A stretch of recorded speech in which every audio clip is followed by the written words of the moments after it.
Noong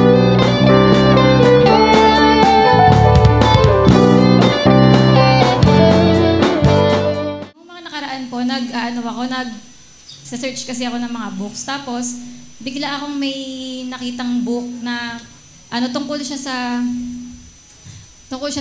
nakita ko yung book tungkol sa pagsusugal.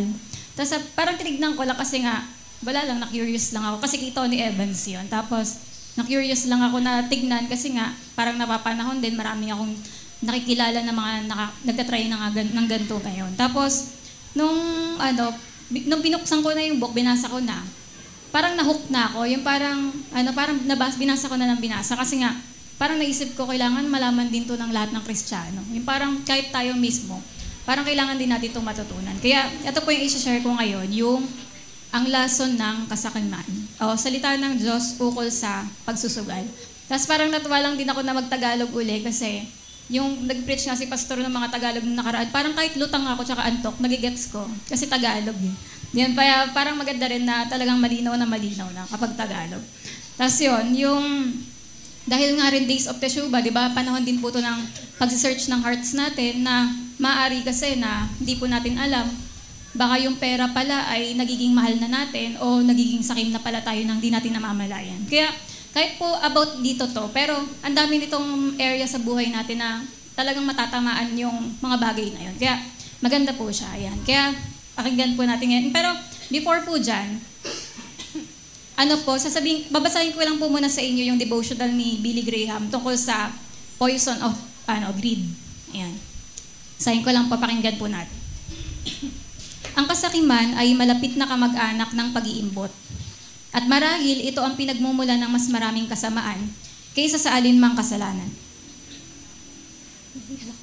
Dahil sa kasakiman, ang tao ay nandaraya, nagnanakaw, pumapatay, at naninirang puri upang makamit ang kanyang nais. At bawat isa sa atin ay ipinanganak na may ganitong likas na hilig. Itinuturo ng Biblia na ang kasakiman ay pagsamba sa Diyos-Diyosan, sapagkat inilalagay nito ang mga bagay sa sentro ng ating buhay sa halip na ang Diyos. Halimbawa sa Amerika, napakahilig ng tao sa paghahanap ng salapi. Kaya wala ng oras para sa Diyos at sa mga espiritual na gawain. Hindi masama ang maging mayaman, ngunit kung ang kayamanan ay pumipigil sa ating buhay espiritual, ang kayamanan mismo ay nagiging kasalanan at sa paningin ng Diyos, tayo ay tunay na dukha. Higit pa rito, ang pag-ibig sa salapi ay sumisira sa puso ng tao, nagpapawala ng kagalakan at nagdadala ng alitan sa kapwa. Sinasabi ng Biblia na sapagkat ang pag-ibig sa salapi ay ugat ng lahat ng uri ng kasamaan. Hanggat ang alibugang anak ay umaawit ng kantang Give me, give me, give me, naranasan niya ang dalamhati, kakulangan, pag-iisa at kagutuman. Ngunit nang baguhin niya ang kanyang awit sa Forgive me, natagpuan niya ang kagalakan ng pakikisama, kaaliwan at kasaganaan. Kaya anong awit ang inaawit mo ngayon? Give me o forgive me? Ayan, kagaya lang kaya yun nga po, ang ganda ng devotional po na yun ni Billy Graham. Ayan, kaya sabi po sa verse na yun, 1 Timothy 6:10, sapagkat ang pag-ibig sa salapi ay ugat ng lahat ng uri ng kasamaan. Tandaan po natin hindi yung pera yung ugat ng lahat ng kasamaan, kasi kailangan natin yung pera. Pero yung pag-ibig na sa pera, ayun na yung nagiging ugat ng kasamaan. Kapag minahal mo na yung pera imbis na ginamit natin. O imbis na tayo yung paglingkuran ng pera, tayo na yung naglingkod. Ayan, ito nga po yung mga uri ng mga sugal ayon sa anyo. Ito pala yung mga sugal po, yung casino games, yan. Alam niyo ba yan? Ayan, tapos pangalawa, yung mga lotto, lottery, and number games, yung minsan gobyerno pa natin yung nag-aano yan, di ba? Yung sa PCSO, mga sweepstakes, wedding, narinig niyo na ba yung mga yan? Pangatlo po, yung mga sports betting, yung mga pumupusta, kunwari sa pula, sa puti, yan, kung manalo yung pula, magkakapera ka, ganyan. Mga horse racing, sabong, ayan po yung mga kilala natin, at sa iba-iba pang mga sports. Yung core naman, card games, yung mga tong-its, yan, yung mga ganito. Tapos 5, bingo at similar games. Yan, meron ding online bingo na bingo plus daw. Tapos 6, raffles at sweepstakes style. Yan, yung raffle naman kasi natin dito sa church, hindi naman tayo nagpapabayad ng 500, kung gusto nyo maging 5,000 yan. Hindi naman tayo ganun. Pag nagra-raffle naman tayo dito, free, walang bayad. Yan, pero ang sinasabi dito mga raffle, yung kailangan mo magbigay ng pera para tas baka nanalo ka, ayan, mapapalitan ng ganito. Ayan, pero yan, raffles and sweepstakes style, yan din ay isang mga uri ng mga sugal. 7, online gambling or e-gaming ba? Yan, yung mga online na, kahit sa online, pwede makapagsugal. Number 8, yung street or community gambling. Di ko alam to mga tayo, mga Karakruz, Sakla, ganyan, Mahjong. Ayan, at ayun nga po, alam nyo ba, ito yung sa survey o sa statistics, tinatayang 26% ng populasyon ng mundo o mahigit 4.2 bilyong tao ang nakapagsugal ng hindi bababa sa isang beses bawat taon. At may 1.6 bilyong tao na regular na nagsusugal. So napakadami, di ba? Parang 1/4 ng buong mundo, ng populasyon ng buong mundo ay nagsusugal. Di ba? O nakapagsugal na kahit one time. At sabi nga daw po, hindi pa accurate yan kasi may mga taong nagtatago ng sugal. Hindi nila pinapaalam kasi nahihiya sila. Kaya imagine nyo ilan pang yung percent ng mga nagtatago. Tapos po, sa noong 2025, umabot ang global gross gaming sa humigit kumulang yan, $618.7 billion. At online gambling market ay tinatayang nasa $117.5 billion na dollars. Diba? At tumataas pa siya ng 10.6 kada taon. Tapos na-record ang pinakamataas na GGR ng Pilipinas noong 2024 ng 410 billion. Isang pagtaas ng 24.6 mula 2023. Yan, so tumataas po yung mga nagsusugal. Kasunod, ang Bingo Plus, isang local online bingo platform, ay may 14 million daw na registered users noong 2024 at dumoble daw yan kumpara noong nakaraang taon. Kaya nakita po natin, di ba, ang sugal kasi ay kadalasang pinapalakas ng kasakiman at pagnanasa na mabilis na pagyaman. Kasi yun naman talaga reason ba't magsusugal kasi gusto ng maraming pera, gusto na yumaman agad, di ba, nang walang hirap. Nataliwas siya kasi ang turo ng Diyos sa Bible ay maging masipag at magtiwala sa Panginoon, di ba? Tapos may kwento dito, makinig po tayo sa kwento. Yan, totoong pangyayari to. Hindi inakala ni Steve na may lihim siyang problema. Sa loob ng 16 na taon nilang pagsasama, si Kate ay tapat na asawa at ina ng kanilang 2 anak. Masaya at normal ang kanilang pamilya sa Colleyville, Illinois. Si Kate ay isang mapagmahal na ina. Mahilig siyang magluto at gumawa ng handicrafts. Voluntaryo din siya sa simbahan, kung hindi lang siguro sila nagkasino minsan. Ipinagdiwang nila ni Steve ang ika-40 kaarawan ni Kate sa isang kasino. Nagkasundo silang gagastos lang ng $40. Masaya naman ang lakad na yon, pero may nagbago kay Kate ng gabing yon. Hindi na niya namalayan, nahulog na pala siya sa patibong ng sugal. Nang hindi alam ni Steve, bumalik si Kate sa kasino at nagwaldas ng malaking pera. Hindi na siya nagbayad ng utang sa bahay. Isinangla na niya ang kanyang singsing sa kasal, pati na rin ang kay Steve. Paulit-ulit siyang natalo, pero sige pa rin siya hanggang sa maubos ang pera ng pamilya. Isang araw, nabalitaan na lang ni Kate na kukunin na ng bangko ang kanilang bahay dahil hindi na nabayaran ang utang. Kinaumagahan, pagkatapos ihatid ang mga anak sa eskwelahan, kumuha si Kate ng baril sa bahay. Sumulat siya ng maikling liham at nagpunta sa isang parking lot. Sa loob ng kanyang kotse, binaril niya ang sarili sa ulo. Hindi niya kinaya ang kahihiyan.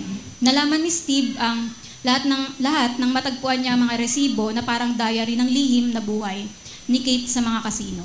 Nang tanungin ang tagapagsalita ng kasino, sinabi lang nito na naglagay naman sila ng karatula tungkol sa Gamblers Anonymous. Aniya, hindi nila kayang bantayan ang lahat ng sugarol. Diba parang kaya nakita nyo, parang grabe na ang dami talaga, kahit na tanungin nyo, ang dami talaga nagpapakamatay dahil sa sugal. Pagka nalubog na sa utang. Kaya parang imagine niyo ganito yung mga pwedeng mangyari.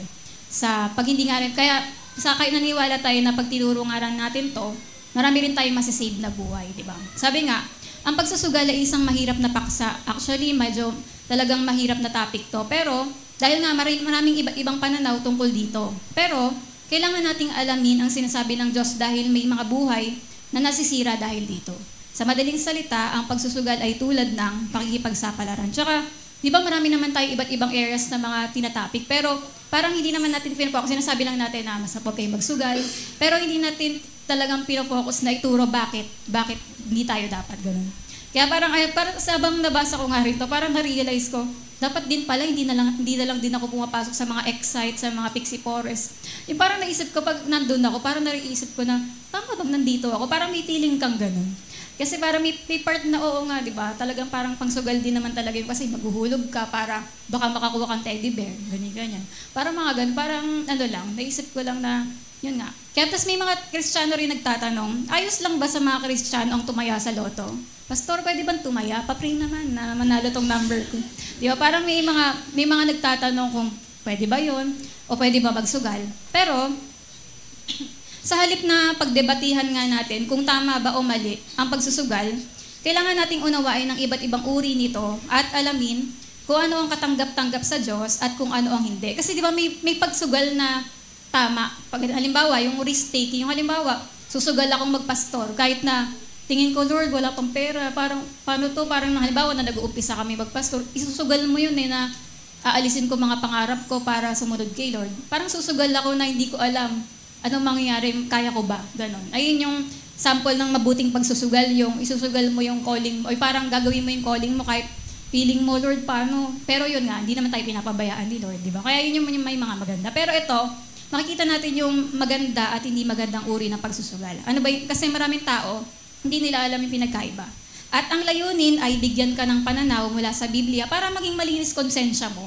Every time na maririnig mo yung tungkol sa bagay na to, malalaman mo kung malinis konsensya mo, di ba? Sa harap ni Lord, kaya tungkol sa mga tanong na to. Pero bago natin puntahan yung mga tanong, tandaan muna natin to. Tandaan nyo na hindi kontra ang Diyos sa kayamanan. Si David nga, di ba, King David, pinuri niya ang Diyos na nagbibigay ng kayamanan. So, ayun nga, di ba, na tayo, kalooban ng Diyos na pasaganain tayo, payamanin tayo. Hindi kontra si Lord dyan. Sabi dito, oo naman, ang Diyos ay lubos na interesado sa kung paano mo nakukuha ang iyong yaman at kung paano mo ito pinamamahalaan. Ngunit, hindi kinokondena ng Diyos ang marapat na pagkuha ng yaman. Kung yumaman ka sa mabuting paraan, okay kay Lord yan. Di ba? Ang sinasabi nandito, yung yumaman sa maling paraan. So, isunod, ang pagiging mahirap ay hindi nangangahulugang mas spiritual ka. Ay, porque mahirap ka, ikaw yung mas prayerful. Ganun ba yun? Hindi ganun yun. Kundi, walang problema sa Diyos kung mas gaganda ang buhay mo ngayong taon kaysa nakaraang taon. Yan. At pangalawa naman, tandaan number 2, hinihikayat ng Diyos ang pakikipagsapalaran o yung risk-taking. O sa mas madaling salita, pamumuhunan. Halimbawa, yung invest. Di ba, mag-i-invest ka ng pera para paglipas ng 10 taon, lumaki, di ba, yung pera mo. O binisnes mo tong pera mo na to, para paglipas ng ilang taon, di ba, nag-triple na, naging 10 times na. Ayun yung gusto ni Lord, kagaya sa parable ng talents. Di ba na binigyan niya ng 5, ng 2, tsaka 1. Yung 5, ininvest niya, naging 10. Yung 2, ininvest niya, naging 4. Yung 1, hindi niya ininvest, di ba? Kaya ito yun yung picture na hindi niya ininvest, di ba, nagalit sa kanya yung master.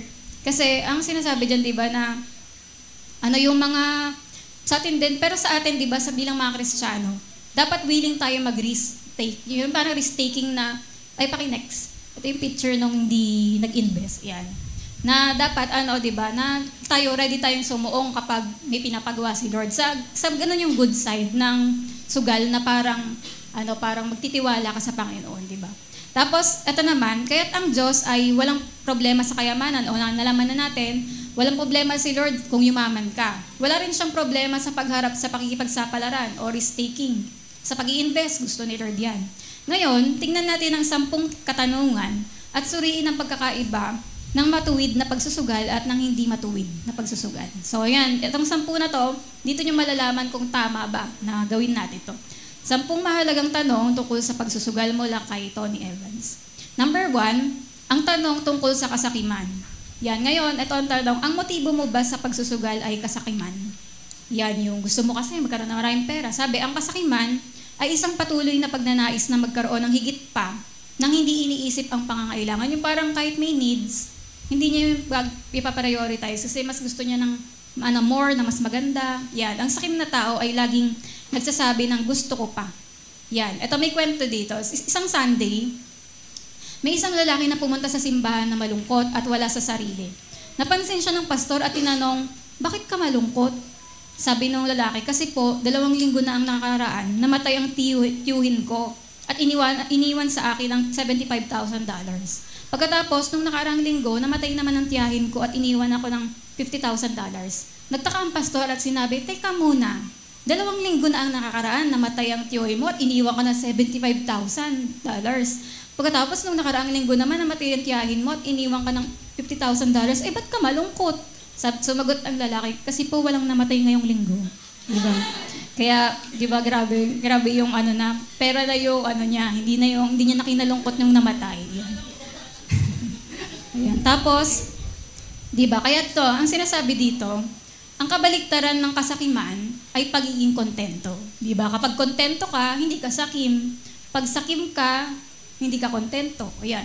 Kaya yun nga, na ganun yung ibig sabihin. Sa 1 Timothy 6:6-10, sinasabi dito na tunay ngang isang malaking pakinabang ang pagiging makadiyos, lalo na kung kontento ka na sa kung anong meron ka. Ito yung Tagalog ng godliness with contentment is great gain.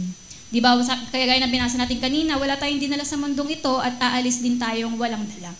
Yan. Kaya sabi nga dyan, ngunit ang mga taong nagdanais yumaman ay nahuhulog sa tukso at nahuhuli sa patibong ng maraming hangarin na walang kabuluhan. Kagaya na binasa natin kanina. Ay pabalik lang. For example, itong mga picture dito. Di ba kapag namatay nga yung tao, kahit na meron kang, kunwari, 50 million sa bangko, pag namatay ka, di mo naman madadala yung 50 million, di ba? Nandyan pa rin yung may iwan na di mo nga alam sino yung mag-aaway-away para makuha yun. Tapos, kahit na naka-iPhone 18 ka, may ganun na ba? Wala pa. 17. Ayan, pag may iPhone 17 ka, tapos namatay naman yung may-ari. Ano mangyayari? Kanina mapupunta, di naman niya madadala. Kaya si kotse, kahit sobrang ganda pa ng kotse, pag namatay din, hindi rin madadala. Lahat ng mga naman, di ba? Kaya parang, hindi ko alam din sa mga nakaraan, dabi ko na-realize. Parang bakit ganun, kahit mahal yung t-shirt ko o mura yung t-shirt ko, okay lang, pareho lang. At least may suot. Yun, alam mo, hindi ka hubad, di ba? May sapatos ka. Tapos ang weird pa, nung nakaraan, bumili ako ng 88 pesos na tsinelas. Yun pa yung mas favorite ko kaysa sa 500 na tsinelas. Parang ganun, parang kung ano pa yung 100 pesos na tsinelas, yun pa yung lagi kong suot, ganun. Parang may mga, parang ang weird lang na ang talaga ng mundo. Parang kahit mura naman, mahal, basta di ba ang importante may suot yung paa mo para hindi masugatan pag naglakad, ganun. Pagka pupunta tayong Alabang, man ang sasakyan natin, makakarating naman tayo kahit nakakariton ka nga. Pwede ka makarating doon, di ba? Parang ganun, parang maisip nyo lang yung parang depende rin sa contentment sa tao.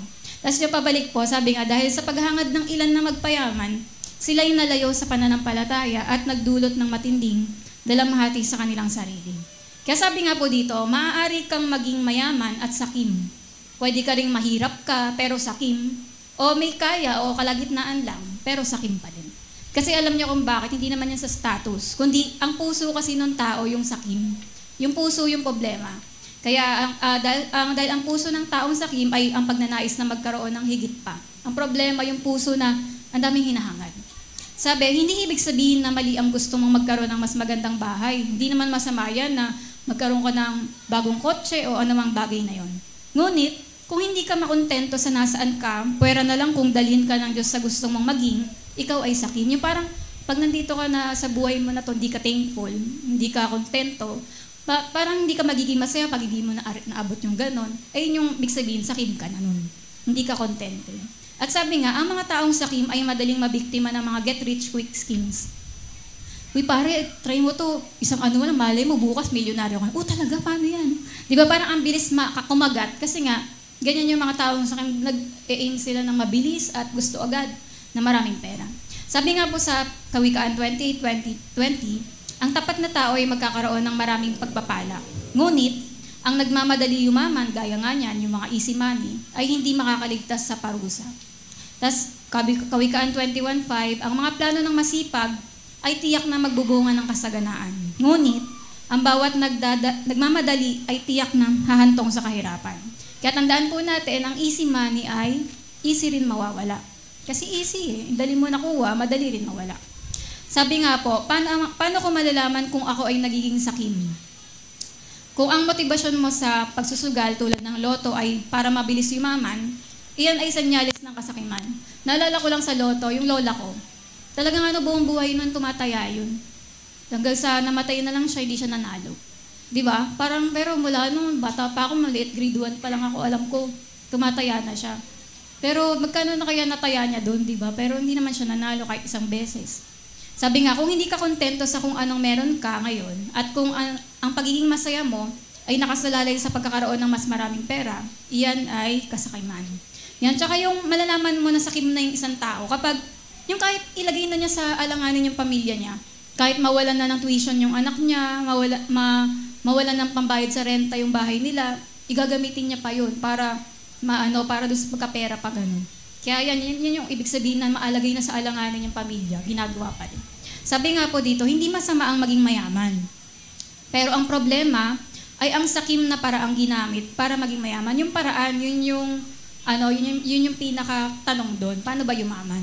Kung ang puso mo ay nakatuon sa pera, doon ka mag-aalala at magkakaroon ng problema sa halip na magtiwala sa Diyos. Yan. Kaya sabi nga po, kapag hindi ka marunong makontento, hawak ka ng kasakiman. Hindi ibig sabihin na hindi ka na dapat mangarap na umasenso, pero gusto ng Diyos na matuto kang makontento sa kinaroroonan mo hanggang siya na mismo ang magbigay ng dagdag. At kung minsan, na malinaw na ayaw niyang bigyan ka pa, gusto pa rin niyang matuto kang maging kontento ngayon. For example, ngayon, motor pa lang kami, siyempre gusto namin magkakotse, pero hindi ko naman pipilitin na, hindi, kailangan gawang mong paraan, umutang ka, basta magkakotse tayo, ayoko na mabasa ng ulan.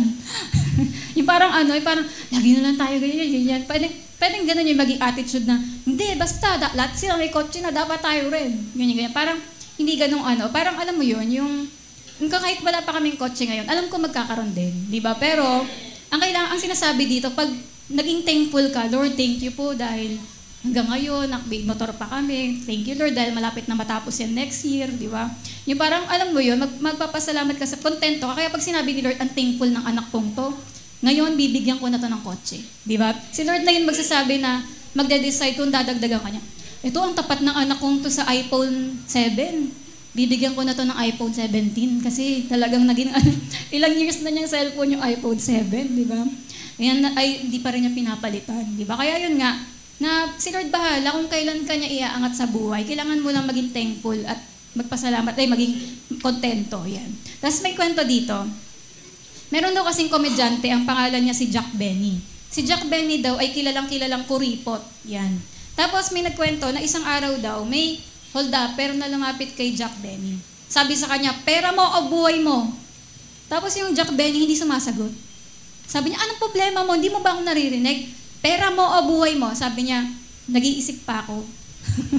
yung parang sandali lang nag-iisip pa ako, 'di ba? Parang sabi diyan, ilan sa atin yung ganun kamahal ang pera?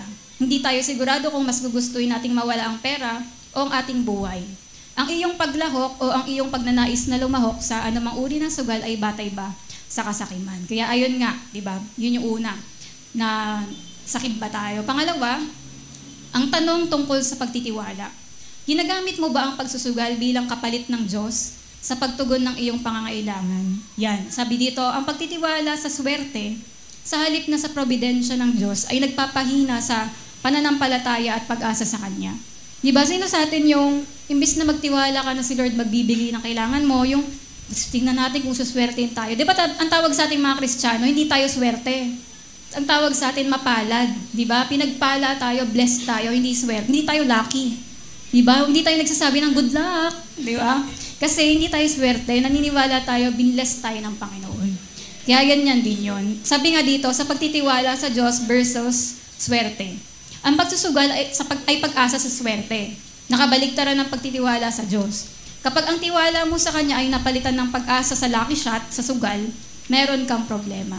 Yan, ang pagpapala ng Diyos, ang kayamanan na galing sa Diyos ay may kasamang kapayapaan. Pag pinagpala ka ng galing ni Lord, hindi ka natatakot na baka mahuli ka, baka ganyan may pumatay sa'yo. Di ba ganyan sa sugal kasi nakakatakot yung feeling. Sa kabaligtaran, ang kayamanan na galing sa masamang paraan, tulad ng labis na pagsusugal, ay maaaring maging sanhi ng pagdurusa.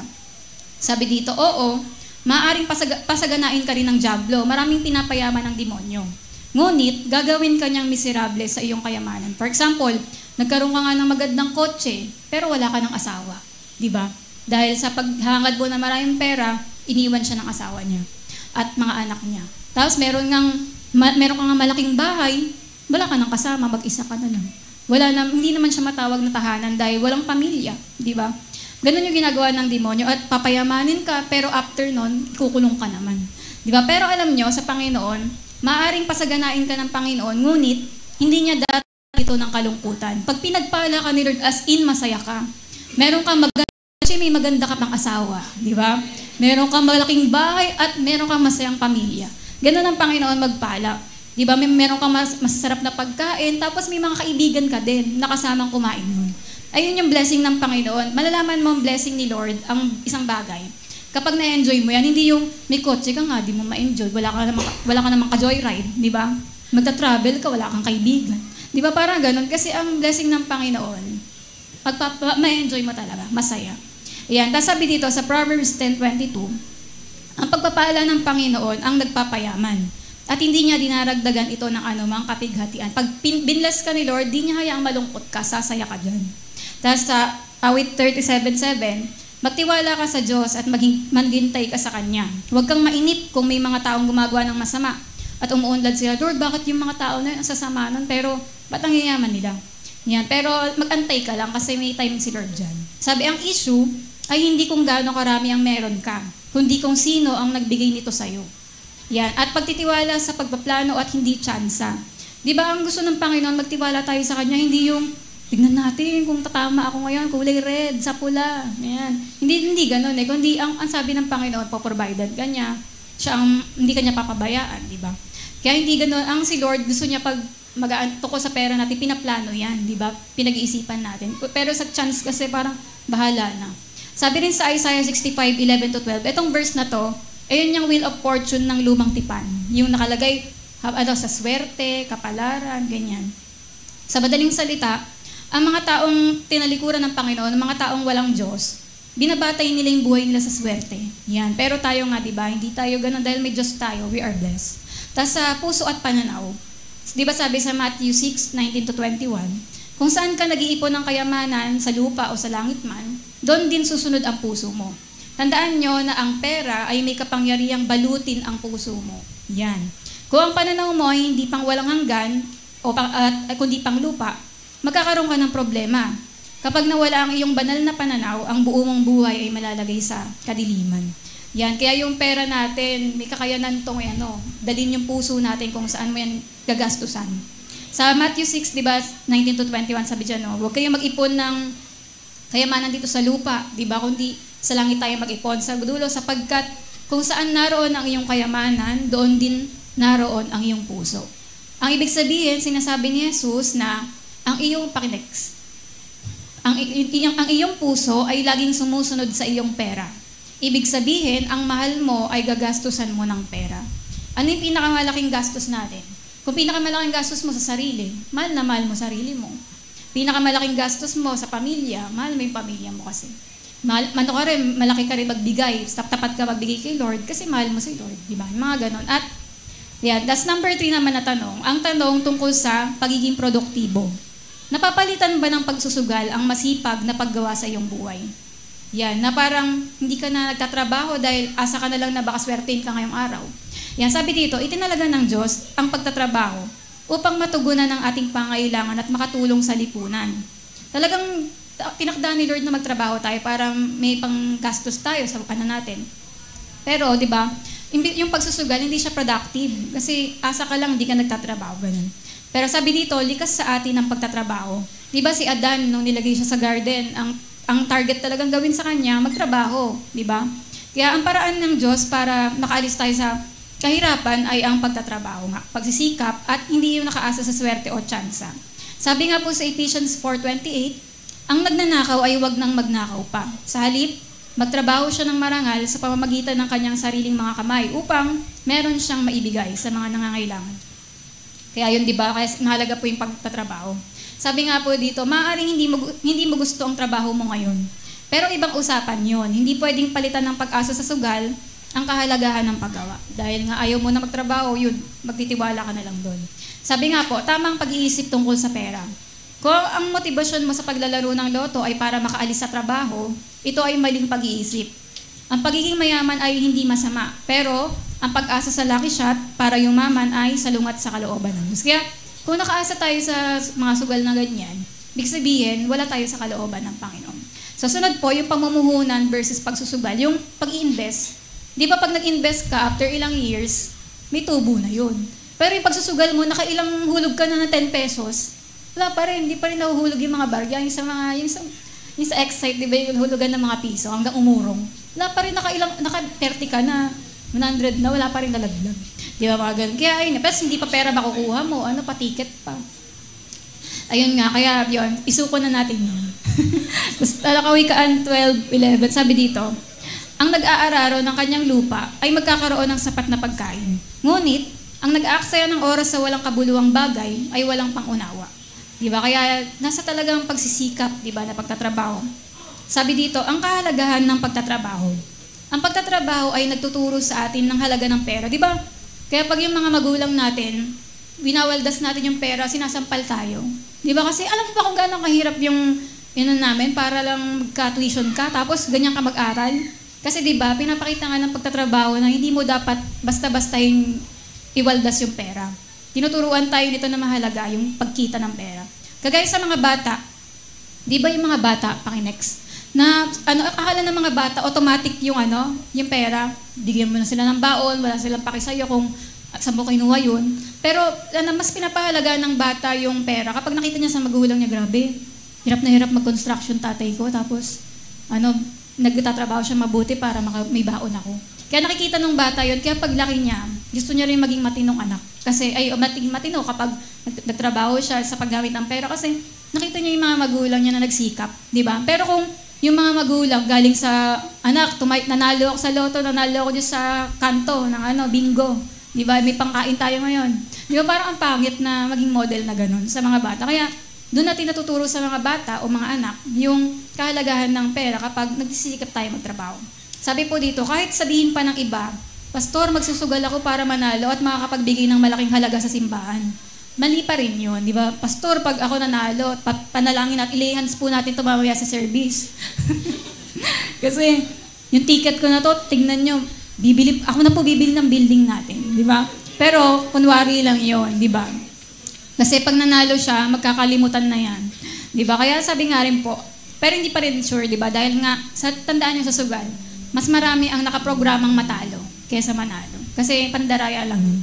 Sabi nga sa Kawikaan 10:4, nagiging mahirap ang taong tamad, pero yung mayaman ang taong masipag. Kaya huwag tayong umasa sa tsamba. Maging masipag, gamitin ang talino at kakayanan na ibinigay ng Diyos. Number 4, ang tanong tungkol sa karunungan. Ang pagsusugal ba ay isang matalino o hindi matalinong pakikipagsapalaran? Ngayon, gagamitin naman natin yung utak natin, di ba, yung mind. Yung pag-decision, pag-iisip natin sa sugal na to. Sabi daw kasi, ang pagsusugal ay tulad ng isang putok sa dilim. Isang gawain na walang batayan at umaasa lang sa swerte. Yung parang nagbaril ka sa may dark, madilim na hindi mo alam saan ba tumama, ano ba nangyari, ganun. Ganun din yon. At sabi nga daw, ang pagkakataong manalo sa loto ay napakababa ng tsansa. 1/16 million ang chance mong manalo. Di ba? Mas madali ka patamaan ng kidlat ng 2 beses kaysa manalo sa loto. Di ba? Kaya kung naranasan nyo ng makidlatan ng twice, di ba? Mas madali pa mangyari yun kaysa manalo ka sa loto. Sabi nga po, ang paggastos sa loto ay isang garantisadong pagkalugi. Halimbawa, kung 20 years tumataya ka sa loto, naka 43,800 ka na. Yun yung nawala sa'yo. Pero kung samantalang ininvest mo yan, binangko mo, halimbawa, di ba merong 3% na interest, pwedeng naging 79,350. Di ba paglipas ng 20 years? Kaya isipin nyo, ganun yung lugi na ginagawa sa mga tao. Sinasabi ng Biblia na dapat tayo ay kumilos batay sa kaalaman, dapat gamitin daw natin yung mind natin. Ang matalinong pamumuhunan, di ba pag nag-invest tayo, dapat matalino yung alam mong kikita ka talaga. Hindi yung bahala na kung mawala tong pera na to, hindi ganun. Kasi ang pagsusugal, hindi ganon, di ba? Dapat na maghanap ka ng payo mula sa mga may alam bago ka sumugal.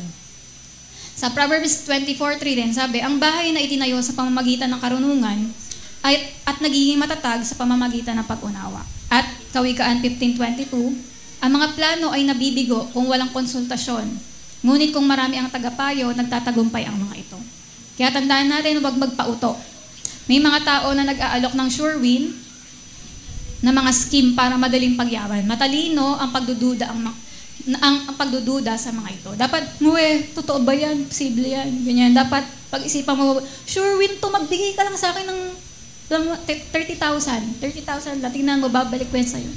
Yan, dapat di po magpauto. Number 5, ang tanong tungkol sa addiction. Ang tanong, nagiging addict ka ba sa pagsusugal? Yan. Sabi di po dito, ang pagka-addict sa pagsusugal ay palatandaan na pinaghaharian ka ng iba pang bagay bukod sa Diyos na makasalanan at nakapipinsala. Yan, sabi po sa 1 Corinthians 6:12, ang lahat ng bagay ay legal para sa akin. Tayo, pwede naman natin gawin lahat eh. Ngunit, hindi lahat ay kapaki-pakinabang. Pwede mo gawin lahat yan, pero may pakinabang ba yan sa'yo pag ginawa mo lahat? Ang lahat ng bagay ay legal para sa akin. Pwede mo gawin lahat. Ngunit, hindi ako magpapaalipin sa anuman. Pwede mo gawin yan, pero dapat hindi ka magpaalipin sa kahit anuman. At sabi nga po dito, ang anumang nagiging addiction ay hindi na dapat ipagpatuloy ng isang Kristiyano. Yan, kasi pinili tayo ng Panginoon na maging malaya, hindi po maging alipin. Kaya sabi po, mula libangan tungo sa pagka-addict. Alam nyo, lahat ng mga lulong sa sugal o mga sugarol, hindi sila naging ganun agad. Hindi instant na addict agad. Una, sabi niya, for fun lang. Try lang naman natin. Katuwaan lang, ganyan. Ganun lang po sa unang mga barya-barya. Mula sa libangan, nagiging seryoso ang laro.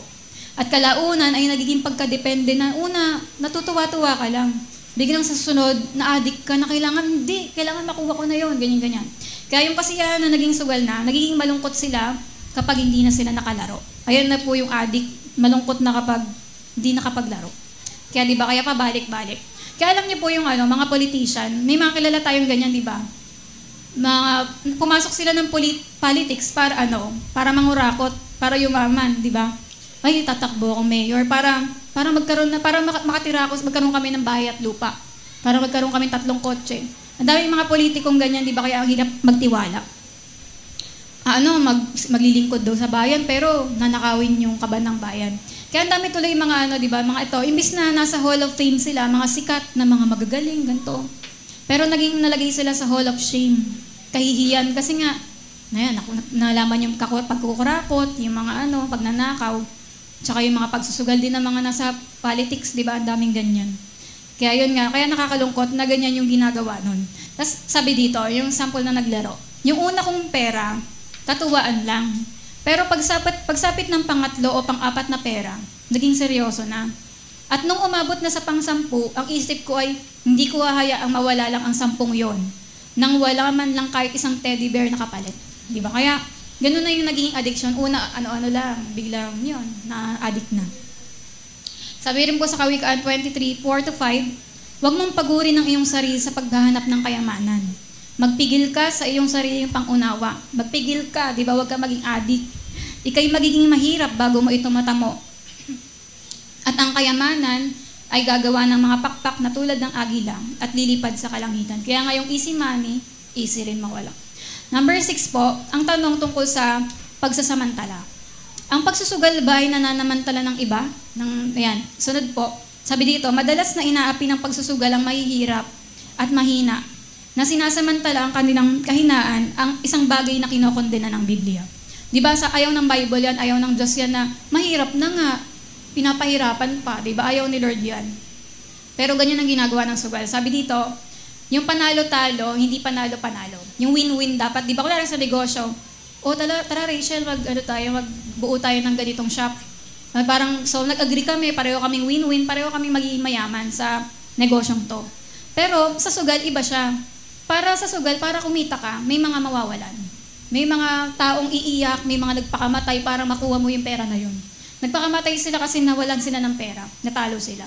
Samantalang ikaw, tuwan-tuwa ka na napunta sa iyo yung pera, samantalang sila, iyak sila lahat, na nawalan sila at nasira pamilya nila, pero sa iyo napunta yung pera. Ganun po sa sugal, ikaw panalo, siya talo, ikaw talo, sa kanya napunta lahat, ganun. Hindi tulad sa mga business or investment. Pareho kayong win-win, pareho kayong kikita, di ba? Ayan, ang pagsasamantala ay ang pagkuha ng kalamangan sa hamakan ng iba. Di ba? Kaya nakakalungkot kahit sa lotong ganyan. Ilang milyon, di ba yung natalo, para lang yung isang tao magkaroon siya. At ganun din po sa Exodus 20 verse 15 tsaka 17. Yung sinasabi tayo, huwag tayong magnakaw sa kapwa, huwag din natin kunin yung meron sa kapwa natin. Parang ganun sa sugal di ba? Kinukuha mo yung kanila yun di ba? Kanila dapat yun. Kaya talagang labag siya sa ng Panginoon, utos. Tapos tingnan nyo to, ang loto ay puntiri ang mahihirap. Kasi karamihan sa mga outlet ng loto, nasa mahihirap na lugar. Kasi target talaga niyan, mahihirap eh. Di ba mahirap na nga, pinapahirapan pa. Kaya sinasamantala ang mga ito, na mga ito ang kahinaan ng mga tao. Na iparamdam sa kanila na, parang bibigyan sila ng pag-asang yumaman kapag nagsugal sila. Ito nga yung ibig sabihin, pagbebenta ng ilusyon. Na pinapa-imagine sa'yo, di ba, malay mo, makatira na kayo sa ganito, may pambili ka na ng bahay, pag mag-antay ka lang na manalo ka dito sa loto, di ba? Samantalang napakaliit ng tsansa na manalo dyan. Na sa halip nga daw na hikayating magtrabaho, ayan, parang binibigyan ng ilusyon na pwede ka maging mayaman, ganyan-ganyan. Tapos, ito rin po, ang loto ay isang regressive tax.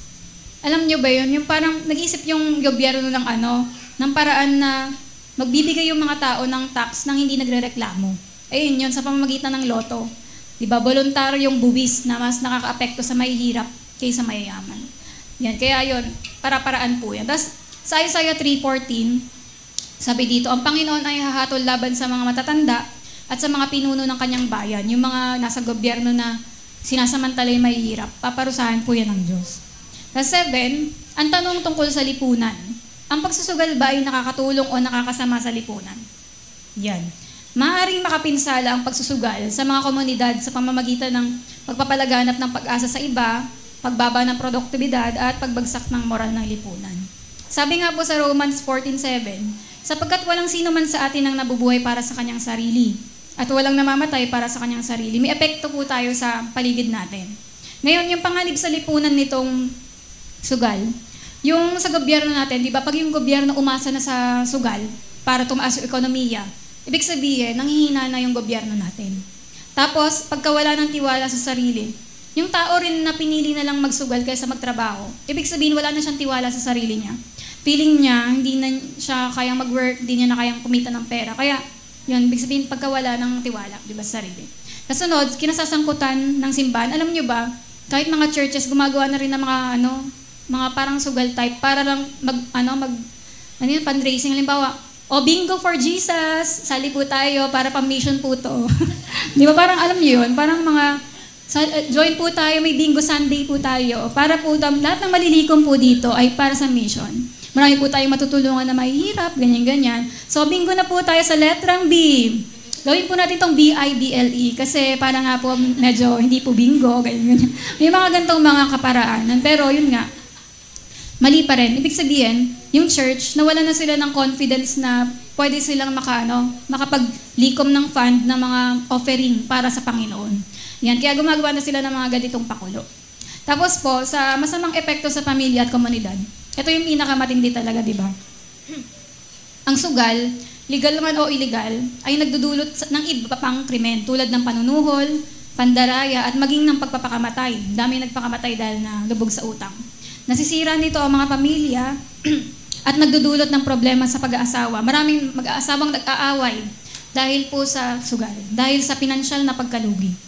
At ito pa po, yung pagsira ng karakter, ang pagbibigay ng kahinaan ng tao, ang pagbibigay sa kahinaan ng tao ay sumisira sa kanyang karakter. Kung ang mga tao ay umaasa sa gobyerno o swerte para sa kanilang kabuhayan, hindi na sila magsisikap para sa sarili nila. Kaya diba, parang naturo talaga nito na parang huwag ka na magsikap, asa ka na lang sa swerte. Pero po, diba sabi rin sa Matthew 5:13-14, tayo po ay asin ng mundo, tsaka ilaw ng sanlibutan, kasi nga, di ba, may epekto po tayo sa paligid natin. Kaya ano man yung gawin mo, may epekto ka sa lipunan. Number 8 po, ang tanong ng tungkol sa spiritual na epekto. Ngayon, ang pagsusugal ba ay nakapipinsala sa iyong spiritual na patotoo o pananampalataya ng iba? Sabi po dito, tinawag ang mga Kristiyano na umiwas sa anumang bagay na makakasira sa kanilang patotoo o makakapagpahina sa pananampalataya ng kapwa. Di ba yung may natitisod tayo sa mga ginagawa po natin. Ito, yung pera at espiritualidad. Ang pera ay isang spiritual na issue dahil ang paggamit o maling paggamit nito ay may spiritual na epekto. Alam nyo ba, kung paano mo gamitin yung pera mo, doon mo natin makikita kung spiritual kang tao. Kung worldly ka, nakikita yan sa paggamit mo ng pera. Kung itong tao na to, malapit sa Diyos to, nakikita rin sa pag-way ng paggamit niya ng pera. Kasi po connected talaga yung pera at saka spirituality. So sabi po dito, Ang pera ay ginawa para sa 3 layunin. Ayan, 3. Pantustos sa pamilya, paglilingkod sa Diyos, at pagtulong sa mga nangangailangan. Yan po yung talagang reason ba't tayo may pera. Pero sabi po dito, huwag magdulot ng pagkakasala. Pero hindi po natin to dapat gamitin sa ang kalayaan sa paraang makakasira ng patotoo o yung testimony po natin sa mga unbelievers. Na huwag magdulot ng pagkakasala sa kapwa mananampalataya. O kaya yung mahihina pa, mga bago pa sa faith, baby Christian, patas nakita ka, ganyan. Kaya si Apostle Paul po sa 1 Corinthians 9:19-22, sinabi niya dito, sa mga mahihina, ako yung nagiging mahina upang makuha ko ang mga mahihina. Ginawa ko ang lahat ng bagay para sa lahat ng tao upang sa anumang paraan ay makapagligtas ako ng ilan. Kaya nakikibagay siya, di ba? Kung mga mahihina pa sa faith tong mga kasama niya, nagpapakaano rin siya level doon kasi para hindi matisod. Sabi po dito, pagiging sensitibo sa kapwa Kristiyano. Kasi meron po tayong mga bagay na ginagawa na sasabihin mo, okay lang. Okay lang naman to eh. Kailangan mo rin isaalang-alang ang damdamin ng mga Kristiyanong maaaring mas mahina ang pananampalataya. Kasi, yun nga po, di ba, na kapag nakita ka na tumaya ka, nandun ka sa perya, uy, Rachel, ginagawa mo dito? Tataya ka rin ba? Di ba? Parang gulat ka na, ay, leader to, nag-care, alam ko nagpipreach na yan. Di ba? Parang, bakit nandito? Parang ganun. Kaya, pwedeng sa gagawin ni Rachel na gano'n, na nasa perya siya. Pwedeng makatisod yun ng iba, kala ko matino yan. Kala ko ano yan. Ganyan, di ba? Parang tayo gano'n din. Kaya, iisipin mo yung testimony mo, tsaka yung, paano yung magiging view ng ibang mga tao. Sabi nga po dito ni Tony Evans, sabi niya, maraming bagay ang hindi ko magawa habang nagpapastor ako sa Dallas. Hindi naman daw masama yung mga gagawin niya na yun. Pero, kung naisip niya daw ito na magiging sagabal to sa growth ng mga ibang Kristiyano, nililimitahan niya yung sarili niya. For example, kami bilang pastor, marami akong pwedeng gawin, marami rin akong pwedeng gawing makamundong bagay. Pwede naman na sabihin ko, hindi naman masama yun. Pero dahil pastor nga kami, pwedeng marami akong mahikayat, di ba? Kung magbibingo ako, baka maraming magbingo sa inyo. Di ba? Kung gagawin ko yung mga bagay na, para sa akin, hindi naman masyadong masama yun. Pero marami akong matitisod o baka sila mahikayat na rin na gumawa ng masama. Gaya po sa ibang lugar, ito na rin, panonood ng sine, may mga Kristiyanong offended kapag nakita ka nagsine. Kunwari, dapat di na tayo nagsisine bilang Kristiyano. Iba, hati-hati po tayo sa bagay na yan. Kahit ako, para sa akin, hindi tayo dapat nagsisine din. Kasi, alam mo naman sa sine, maraming makasalanang pangyayari kasi madilim nga. Di ba yung hindi naman talaga sila nanonood, may mga naghahalikan doon, may mga high school pa, mga 12 years old, ganyan. Tapos may parang talaga makasalanan yung paligid. Tapos parang ganun. Pero yun yung view ng ibang Christian. Pero yung view naman ng iba, manonood lang naman namang masama daw, ganyan. Para ganun. Kaya, pero kung sa isip natin na may matitisod pala pag nanood tayong sine, wag mo na lang gawin. Tapos, kunwari yun nga, sa mga lottery, kunwari, sa mga, paglalaro, pagsusugal, ganyan po, mga laro-laro lang, mga slot machine.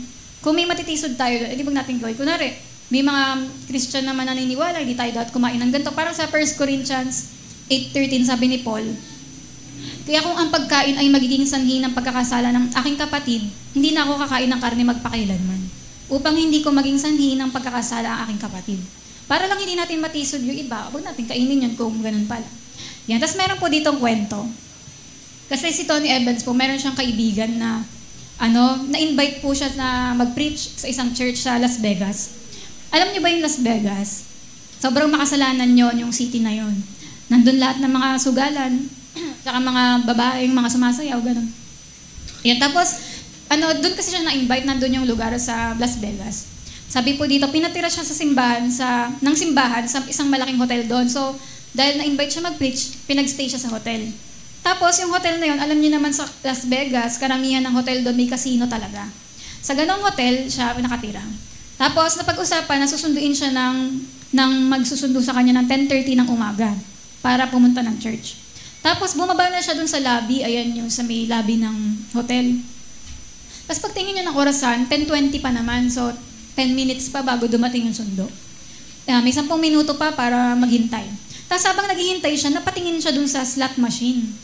Kasi nandun lang yun sa lobby, sa may malapit lang sa kanya. Parang sa isip niya, na-curious siya, na parang first time lang ako makakita ngayon ng slot machine, paano kaya ito gamitin? Hindi naman daw niya parang curious lang daw siya. Pinagmasdan niya lang. At yung mga tao kung paano sila maglagay, kung paano magganon. Tapos sabi, siya ay isang mangangaral. Pero dahil galing siya sa ibang lugar, naisip niya na wala namang makakilala sa kanya. Preacher siya, pero sa isip niya, wala namang may kilala sa akin dito. Tignan ko lang naman, curious lang. Yun, tinignan niya yung slot machine at naisip niya subukang maghulog ng barya para mawala yung curiosity niya. Paano ba yun? Sabi niya, isang barya lang naman, hindi naman siguro mali na gawin yun. Kaya kinwento niya sa akin pagkatapos, gusto niya lang daw na maranasan kahit minsan katuwaan lang, ganun. Wala naman talagang ibang Tumingin muna siya sa paligid bago maghulog. Titingin muna. Tapos, yun nga, lumabas pa siya para silipin kung may sasakyan na, kung nandiyan na ba sunduit. Chinek niya pang mabuti. Tapos, kinuha niya na yung barya sa bulsa niya at hinulog na nga sa slot machine. Tapos, hinilan na niya yung hawakan. Tapos tumitingin pa rin siya kung nandyan na ba. Ayan, ang problema, tumama siya sa jackpot. Yan. Sunod-sunod ang pagbagsak ng mga barya. Naku. Parang sa isip niya, paano to? Ganyan. Dahil sunod-sunod na yung pagbagsak ng barya, nagpanik siya at pinupulot ang mga ito. At syempre, habang abala siya sa pagpulot, biglang andyan na yung sundo niya. Biglang nakita siya on the spot na nung mismong pastor pala yung sumundo sa kanya. Ayan, tapos, alam niyo ba, sabi dyan, mula noon, hindi na siya muling naimbitahan pabalik. Di ba? Never na siyang in-invite kasi natisod na, pastor to, nag-slot machine, gano'n. Yun, kaya huli na niyang invite yon. Kaya nakita niyo, kasi kung yung testimony natin makakaano sa ibang tao, yun nga po, wag nating gawin. Tapos di ba, kung sasabihin niyo naman sa Bible, meron dito tinatawag na casting lots. Di ba? Yung parang pagka ito yung isang lumabas, ibig sabihin yes kay Lord. Pag yung isa yung lumabas, no. Pero sabi po dito, ang paggamit ng lot sa Biblia, na parang pagsusugal ay ginagawa para malaman yung kalooban ng Diyos, hindi para sa personal na pakinabang. Tsaka pari lang yung gagawa niyan. Pero hindi po yun tungkol sa swerte. Ngayon, meron na po tayong banal na spirito, kaya hindi na natin kailangan gamitin to. Kasi Holy Spirit na po yung nagsasabi kung ito yung gagawin natin o hindi. Tapos number 9 naman po, ang tanong tungkol sa tamang pagsasaya.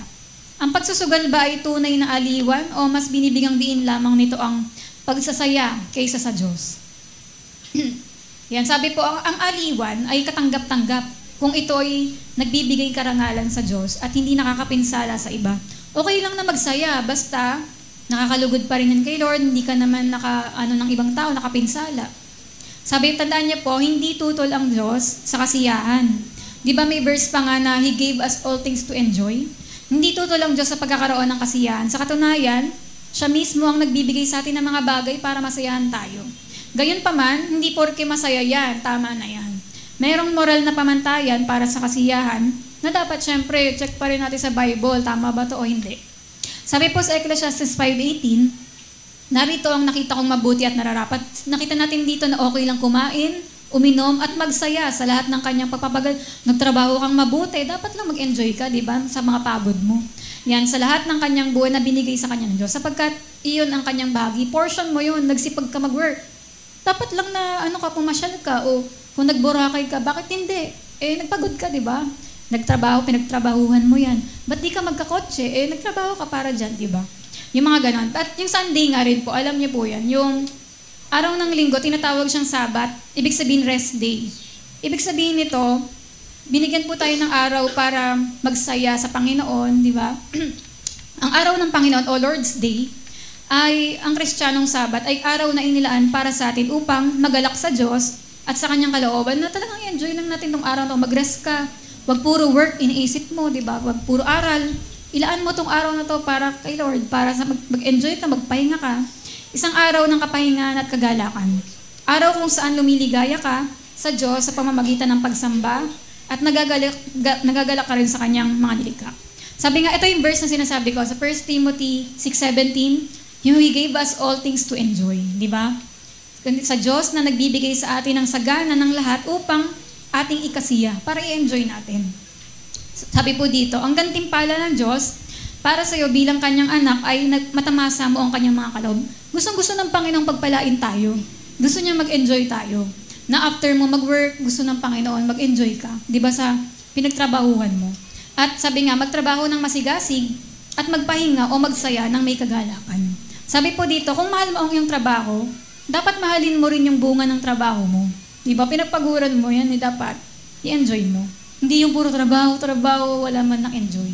Yan. Kailangan, ganito po yan. Di ba? Tandaan nyo, para hindi kayo mag-guilty kapag nag-enjoy kayo. Ito, una, kung nakapagbigay ka na sa Diyos o sa gawain ng Diyos, nag-tithes and offering ka, nag-pledge ka, okay, check na. Nakapagbayad ka na ba ng bills? Nakabili ka na ng mga needs ng pamilya? Nakatulong ka? Check. At ngayon, kung may extra pa, may nakita mo may natira, mag-enjoy ka dyan. Ang tawag po dyan, extra ng Panginoon para mag-enjoy ka. Di ba? Kaya yung mga extra na binibigay sa atin ni Lord, ayun po yung pambili mo ng, magbakasyon ka. Kung gusto mong mag-travel kung saan, dapat lang yan, napagod ka, di ba? Hindi ka naman naging makasarili, hindi mo naman isinakripisyo yung prioridad na mga dapat. Meron kang panahon para Pero kapag ngayon, wala pang extra, hindi mo pa panahon para mag-enjoy, magbayad ka muna ng mga bills. Di ba? Hindi yung naputulan ka. Enjoy ka. Ayan, kaya yan po yung ibig sabihin. Kapag may extra tayo, dyan ka bumili, huwag ka daw mag-guilty na bumili ka ng damit. Kung kaya naman, nakapagbayad ka na, nakapag-tithes ka na, okay na. Di ba? Kailangan huwag ka magigilty na bumili ka ng damit. Kasi mo yan, deserve mo yan. Yan yung kumain ka sa labas. Kumain ka naman ng masasarap, di ba? Kasi extra mo yan eh. Yan po ay mga extra para i-enjoy natin. Yan parang, naisip ko lang yung si pastor nga rin, yung parang, ilang years nga ba yung cellphone mo? Bago pinalit na. Yung cellphone niya, napaka-kontentong tao. Ganyan dapat yung katangian ng pastor, yung kontento. Yung alam niyo yun, yung cellphone niya, ang bagal na, hindi na gumagalaw halos, punong-puno na memory, tas sobrang face out na eh. Ilang taon na, sabi ko, kailan mo papapalitan yan? Tas kaya ngayong taon, nagpalit na siya, pero second hand pa nga rin. Sabi ko, maawa ka naman sa sarili mo, deserve mo yan. Di ba yung parang magpalit ka na ng cellphone? Tingnan nyo, sigurado ako ilang taon bago niya mapalitan yan sa susunod. Kasi napaka-kontento niya, kahit sa bahay namin. Yung lahat ng mga gamit sa bahay namin, ako lang yung nagdesisyon bumili nun. Pag sabihin ko sa kanya, gusto ko bumili ng ganito, sabihin niya, hindi ako magbibigay ng pambili. Kung may gusto daw akong bilhin, ako bumili. Kaya ako talaga bumili. Yan, kaya, kunwari, sabi ko sa kanya, tingnan mo, naayos nga yung buhay mo, dahil nga, inayos ko, inorganize ko. Kasi sa kanya, ayos lang, mahigaan lang, at saka, may parang yan lang, parang ganun. Ako lang talaga yung maraming, creative, mga ganyan, gusto ko maganyan-ganyan. Pero ayun nga, sabi ko, tingnan niyo, naayos yung buhay mo dahil sa mga ginawa ko, di ba? Kaya hindi yan. Hindi masama yung mga ganyang bagay. Na-organize ka, yung mga damit mo, maayos, mga gamit mo, ganyan. Ayun, kaya nga, parang, ang inaano ko lang dito, parang, ayun nga, na tayo, parang siya, todo tipid talaga na, pang bills, ganyan. Tapos, sa damit nga rin, praise God kasi si Gerald nga talagang nagbibigay ng damit ni Pastor. Pag kami Uniqlo yan, hindi niya binili yan, never yan. Parang hindi yan bibili ang t-shirt na binibili niya, 200 lang. Ganon. Parang pag pantalon niya, ano ba naman to, 200 lang binili. Yung parang kailangan mo naman ng matino, nagpipreach ka naman, di ba? Dapat may matino ka rin pantalon. Nakikita rin ng mga tao yan, ganon. Kaya parang ayun nga, pipilitin mo pa siya talaga na bumili na para sa kanya. Kasi ayun nga, parang masyado, pero maganda yon, nakatangian ng pastor yung kontento. Pero ako nga rin, kaya nung inaano ko nga rin, mga na-realize ko sa buhay, kasi di ba nung bata tayo, parang napagkaitan tayo. Wala kang pambili ng lahat, walang pambili. Kaya nung medyo umaangat ka sa buhay, gusto mo maranasan, paano magkaroon ng ganito, ganyan. Pero ayun, pero na-realize ko pa rin na wala. Mahal man o mura yung damit, sapatos, wala lang. Nothing, it's nothing. Ayun, kaya ayun nga, talagang pinaka-sikreto, may contentment tayo, thankful, kahit ano pa. Nasabi po dito, kasiyahan na nagiging pag-ibig. Ayan, diba sabi nga po sa 2 Timothy 3:4, yan na sa mga huling araw, ang mga tao daw po ay magiging maibigin sa kalayawan kaysa maibigin sa Diyos. Ang problema ay kung mas mahal mo na ang iyong libangan o kasiyahan kaysa sa iyong relasyon sa Diyos. Nagiging masama po yung mga libangan natin kung mas mahalaga na yon kaysa kay Lord. Yung okay na sa'yo na hindi dahil sa gusto mo mag-travel kahit linggo, hindi ka magsimba, okay na. Di ba parang ganun? Hindi po yun yung, mas dapat hindi yung, mas mahal natin yung libangan kaysa sa Diyos. Tapos ito pa yung limitasyon sa kasiyahan. Kahit na ang isang bagay ay lehitimo, parang legal naman, may limitasyon pa rin. For example nga daw, kunwari si Aaron, regaluhan siya ng kotse. Tapos, kotse ng mama niya, sabihin. Tapos ngayon, si Aaron, gusto niya yung mag-enjoy, di ba, sa pagdadrive. Gusto niya mag-overspeeding. Gusto niya enjoy, gano'n baka bilis talaga tong kotse na to. Pero syempre, dahil youth si Aaron, pwedeng akala niya yung mga games, parang gano'n din pag nag-drive. Syempre, hindi gano'n pwedeng yung speed na, parang may game, may another level pa, another buhay pa pag namatay sa pagdadrive, di ba? Hindi naman gano'n. Kaya yung mama niya po, kailangan sabihin siya na, anak, wag kang sumunod ka sa rules. Kapag sinabing ganito lang yung speed, kapag wag kang magmadali masyado, ganyan. Kasi pagka hindi po natin yan, nilimitahan yung pagsasaya natin, pwede siyang mamatay, di ba? Kapag in-enjoy niya masyado yung overspeeding niya, yun, delikado na. Kaya, ganun din, masaya mag-drive, pero kailangan merong limit, yung natin, paggamit. Kaya tayo, ano po yung mga bagay na parang enjoy tayo doon, pero kailangan mong limitahan yun, nang sa ganun, hindi ka mapahamak. Sabi, ang mga restrictions sa ating libangan ay bahagi ng disiplina ng isang Kristiyano. Yan, kaya yun. Number 10 po, ito na yung last. Ang tanong tungkol sa pamamahala. Ang pagsusugal ba ay mabuting pangangasiwa ng mga pinagkaloob ng Diyos? Sabi po dito, bilang mga katiwala ng yaman ng Diyos, dapat gamitin ng mga Kristiyano ang kanilang mga biyaya sa paraang matalino. Siyempre, pinagkatiwala lang po yan ni Lord sa atin, hindi naman sa atin yan. Kailangan talaga gamitin natin to ng mahusay. Sabi po dito, tayo ay mga katiwala ng Diyos. Pag sinabi pong katiwala o steward, hindi ibig sabihin, hindi ikaw yung may-ari, di ba? Tagapamahala ka lang. Sabi po dito, lahat ng meron ka, pera, ari-arian, maging ang iyong buhay, ay hiram lang sa Diyos. Walang sino man ang may dala ng kanyang kayamanan kapag namatay siya. Meron pong ganito pala, di ba? Alam niyo yung babysitting. Pag babysitting, babantayan mo yung baby, di ba? Ng iba. Tapos meron din tinatawag na house sitting. Ano yung house sitting? Hindi mo bahay yon, pero babantayan mo lang. Kasi magbabakasyon ng 5 days yung may-ari. So, ikaw yung magbabantay. Ibig sabihin, kung house sitting, pwede kang umupo sa sofa, pwede kang matulog sa kama nila, yung pagkain sa rep, pwede mo rin kainin, pwede kang magpa-party dun sa garahe nila. Yung parang pwede mo daw gawin yun. Parang, kasi taga-pamahala ka for 5 days. Pero si Tony Evans kasi naranasan nila itong mag-asawa. Nag-house sit sila. Enjoy na enjoy siya, gano'n. Pero lagi pa rin daw nire-remind sa kanya ng wife niya na, "Hoy, tandaan mo, hindi atin to. Hindi atin tong bahay na to." Gano'n. Kaya parang gano'n din po tayo. Pag minsan sobrang gusto natin magsaya, huwag mo kalimutan na lahat ng meron ka. Kay Lord po yan. Di ba? Sa kanya lahat yon. At sabi po dito, di ba halimbawa sa mga may-ari po ng bahay, tapos nagre-rent lang tayo. Kunwari kami, nagre-rent lang kami. Na may sira na kasi doon sa bubaw, sira na yung alulod. Tapos tinignan na po, pinatingin na ng may-ari yon. Dahil yung bahay na yun, doon yun sa may-ari, hindi sa amin. Siya ang dapat magpaayos ng alulod. Kaya sabi niya, pag-iipunan ko lang po, papaayos ko rin yan. Tapos kaya yun ang maganda sa iba yung may-ari. Kunwari, may sira dito. Yung may-ari yung dapat mag-ayos niyan kasi sa kanya to. Sabi nga po dyan, ang kinaganda ng isang bagay, kapag may-ari ito ng iba, ay kapag nasira, ang may-ari ang kailangan mag-ayos. Kung hahayaan mo na ang Diyos ang may-ari ng buhay mo, kapag sinabi mo, Lord, kayo may-ari ng buhay ko, kapag ito ay bumagsak o nagkaproblema, siya ang aayos nito. Kaya pag sinabi mo, Lord, yung buhay ko sa'yo, pag nagkaloko-loko, nagkaproblema yung buhay mo, si Lord ang aayos sa'yo, sa buhay mo. Kasi siya ang may-ari ng buhay mo. At kapag hinayaan mo na si Lord yung may-ari ng pera mo, kapag naubos yung pera mo, si Lord ang magbibigay sa'yo. Kasi siya ang may-ari ng pera mo. Di ba? Pero tandaan nyo, hanggat ang pera mo ay sinasabi mo, pera ko to, bahay ko to, sasakyan ko to. Kapag ito'y nasira, pagawa mo yan, iyo yan. Di ba? Pero kapag sinabi mo, Lord, lahat ng meron ako sa'yo to. Kaya si Lord ang mag-aayos niyan, ano man maging problema. Di ba? Kasi gano'n ang, siya ang may-ari.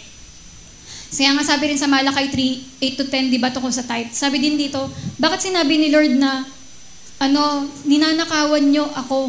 Bakit ako? Ba't sinasabi ni Lord na ninanakawan natin siya? Kasi ibig niyang sabihin, pera niya yun. Pera niya yung lahat ng meron tayo, kay Lord to. Kaya, ano ibig sabihin ng pagta-tithes? Yung pagta-tithes, sinasabi mo, Lord, ina-acknowledge ko, kinikilala ko, na yung pera na to galing to sa'yo. Kaya hindi mahirap mag-tithes kasi nga, syempre, ayun na, parang 10% na nga lang kay Lord, sa atin 90%, at hindi rin yun mahirap kapag alam mong siya nagbigay. For example, yung tatay natin, binigyan tayo 1,000. Pagka tayo, di ba, bilang thankful tayo sa tatay natin, dun sa 1,000 na yon, pwedeng bumili ka ng 100 pesos na juice niya, di ba, o tinapay niya. Kasi, thankful ka sa tatay mo. Di ba, parang ganun din sa atin na, kaya tayo nagtatithes kasi, alam natin kay Lord din naman galing lahat. Di ba, hindi mahirap gawin yun. At di ba, ito pa pinakamaganda, parang isipin nyo yung pagtatithes. Di ba, isa siyang magandang form ng sugal? Yung magbibigay ako, pero sigurado ang sabi ng Panginoon, babalik yan ng siksik, liglig at umaapaw, di ba? Hindi sa sugal, malay mo kung tatama ka, di ba? Walang kwenta yung hulog. Pero isipin nyo na dapat nga, kaya naisip ko yung sa pag-excite ko. Kunwari kung hinulog ko yung pang-basketball na game. Kung hinulog ko na lang yung sa offering ng Sunday School, check nyo nga yung offering nyo ng Sunday School. Di ba? Parang ang dami nyo doon pero ang nag-offering lang 15 pesos lang. Di ba? Pero pag sa mga palaruan, nakakamagkano ka. Pero pagka offering bag, magkano hinulog natin? Dito pa nga, pag nagbigay tayo kay Lord, siksik, liglig at umaapaw, yung sinasabing bubuksan niya yung bintana ng langit at ibubuhos sa atin yung wala nang sapat na kalalagyan ng mga pagpapala, di ba? Kaya yun nga talaga na napatunayan ko nito sa buong buhay ko na hindi ako pinabayaan ni Lord, di ba? Kasi kahit nga full-time na pastor kami, wala kaming sideline na hindi pag Monday, construction worker ako, di ba? Hindi ganun na may mga iba akong mga ginagawa para kumita. Pero hindi ako pinabayaan ni Lord. Kasi nga totoo na pagtapat tayo sa Kanya, mas lalo siyang tapat. Sabi nga ito, yung sa pera ng Diyos. Dahil ang iyong pera ay pag-aari ng Diyos, kailangan mong itanong sa sarili mo kung naniniwala ka ba na kalooban ni Lord gamitin mo yan sa sugal, di ba? O para sa kapurihan niya. Kaya kailangan natin pag-isipan kasi hindi mo lang pera yan. Sabi rin po sa Awit 24:1, ang lupa ay sa Panginoon at ang lahat ng naririto ang sanlibutan at ang mga naninirahan dito. Kaya ito nga po yung sa dulo, may pag-asa ng kaharian ng Diyos. Sabi po sa Matthew 6:33, di ba? Seek ye first, unahin mo, di ba, yung kaharian ng Diyos. Seek ye first the kingdom of God and His righteousness, and all these things shall be added unto you. Di ba? Kaya, unahin natin ng Diyos at magtiwala tayo. Huwag tayong umasa sa kahit nga sa mga kumakapit kay kapitan, di ba? Huwag tayong kumapit sa patalim, kumapit kay kapitan, na kumapit sa mga kakilala natin dyan. Kundi kumapit tayo sa Diyos, di ba? Na siya yung kaya mag-provide ng lahat ng kailangan natin. Tandaan niyo, hindi kayo pababayaan ni Lord. Naalala ko rin yung time na paubos na yung pera ko. Sabi ko, Lord, ayaw mo naman ako mag-sideline. Parang gusto ko na mag-sideline ng mga nakaraan. Kasi sabi ko, Lord, hindi pwedeng ganito po. Paano yan? Parang nararamdaman ko na yung sumasagad na ako. Sabi ko, Lord, paano po? Sabi mo, preach the word and live with it. Na magturo lang kami ng salita ng Diyos, bubuhayin mo kami. Kaya sabi ko, Lord, basta di pa rin ako nawawala ng tiwala sa'yo. Alam ko, di mo ako pababayaan. Na, lingkod mo ako, ganun. Tapos yun, hanggang sa, di nga talaga ako pinabayaan. 12 years na akong full-time na, na pastor, di ba? Ay, parang minister na, hindi ako nagsumideline kahit minsan hindi ako nasa parlor para mag-cutics o kaya parang wala naman akong time na sumideline ako. Parang lagi kong sinasabi, Lord, gusto mo ba sumideline na ako para parang kailangan ko pong pera, Lord. Kay Lord lang ako humingi, hindi ako humingi sa tao. Kasi yun, na ang galing lang ng Panginoon kasi pag humingi ka sa Kanya, gumagawa siya ng way para papatunayan sa'yo, Lord, narinig kita, na talagang hindi kita papabayaan. Kaya ganun din tayo. Yung Diyos po, ama natin siya. Kapag may pangangailangan ka, Lord, anak mo ako, di ba? Kayo po tutulong sa akin, di mo ako papabayaan. Kaya sabi lang ng Panginoon sa atin, unahin natin siya, yung kaharian niya, di ba? Kaya ganun din po na never nag-fail ang Panginoon sa provision. Kaya huwag tayong umasa sa swerte. Umasa tayo sa Diyos na nag-provider talaga natin, di ba? Kaya sabi po, ano po ang conclusion natin dyan? Hindi lahat ng pagsugal o pagkuha ng panganib ay mali, ngunit kung ang isang uri ng pagsusugal ay lumabag sa alinmang 10 tanong na tinalakay natin, ito ay tiyak na isang masamang desisyon at hindi dapat gawin. Kaya yun nga po, tsaka tandaan nyo to ang solusyon para hindi tayo maging gahaman o maging sakim, magbigay tayo. Pag nagbibigay ka, never ka magiging sakim. Yun yung gamot doon. Tapos kung gusto mo naman maging kontento sa buhay, ang contentment na kay Jesus. Unahin mo yung relasyon mo sa Diyos, magiging kontento ka. Kasi pag hindi ka okay kay Lord, magkaroon ka ng maraming damit, sapatos, kayamanan, hindi ka masaya, malungkot pa rin. Pero kapag okay yung relasyon mo sa Diyos, pag nagkaroon ka ng mga bagay ng mga kung ano-ano, masaya ka na, alam mo yon, Kasi nasa yun na yung pinaka-satisfaction mo. Kaya yun ang sagot para hindi ka maging sakim, magbigay. Patuloy tayo magbigay. At para maging kontento ka sa buhay, unahin ang relasyon sa Diyos. Yan, kasi yun talaga. Kaya sabi nga po sa kanta ng Bill Gaither na, little is much when God is in it. Sabi po dyan, little is much when God is in it. Labor not for wealth or fame. There's a crown and you can win it if you go in Jesus' name. Na di ba may mga quote din na less is more? Kung ano pa yung mas simple, ayun pa yung mas parang asaya, di ba? Kaya yun, kapag kahit may konti ka, pero may Diyos kang malaki, sobrang sapat na po ang saya. Kaya totoo talaga yung kantang si Jesus ang lahat sa buhay. Kaya may saya. Kasi totoo na magkaroon ka ng kahit ano, pero si Jesus lang talaga yung nagbibigay ng satisfaction. Tapos may isa pa pong kanta yung Bill Gaither din, yung one Good Song. Sabi niya, I used to believe that the more you had, got you through these days, made your poor heart glad. But I'm paring down, I'm cutting back. I don't even miss all the things I lack. Parang dati akala niya, kailangan magkaroon ka ng maraming-marami. Pero ngayon daw, nang tumatanda na siya, naisip niya, ang dami niya ng kinat sa buhay niya na hindi ko pala kailangan to, hindi pala masaya yung ganito, ganyan. May mga wala daw sa buhay niya, pero hindi niya hinahanap yun. Sabi niya, I'm learning how to separate the wants from the needs. Na alam niya na kung ano yung kailangan sa hindi kailangan.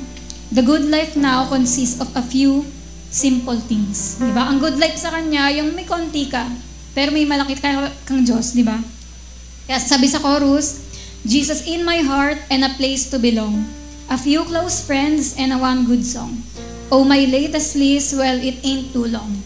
Just a godly love and a one good song. Diba? Kaya parang kanta rin ng contentment. Kaya yun nga po, ang sekreto pa rin, unahin natin yung relasyon natin sa Diyos. At lahat ng mga bagay sa buhay natin, may enjoy natin. Kasi, yun nga po, si Jesus po ang nagbibigay ng contentment at natatanggal yung greed din natin kapag nagiging mapagbigay tayo. Kaya, gusto po ng Panginoon na maging wise tayo sa lahat ng mga bagay na to. Yan, kaya ano man yung mga natutunan natin ngayon, I pray na ma-apply natin to sa buhay natin. Tsaka, yun nga, ma-spare tayo na hindi mangyari sa atin yung mga negative effects ng mga bagay na yun. Kaya tayo po ay manalangin.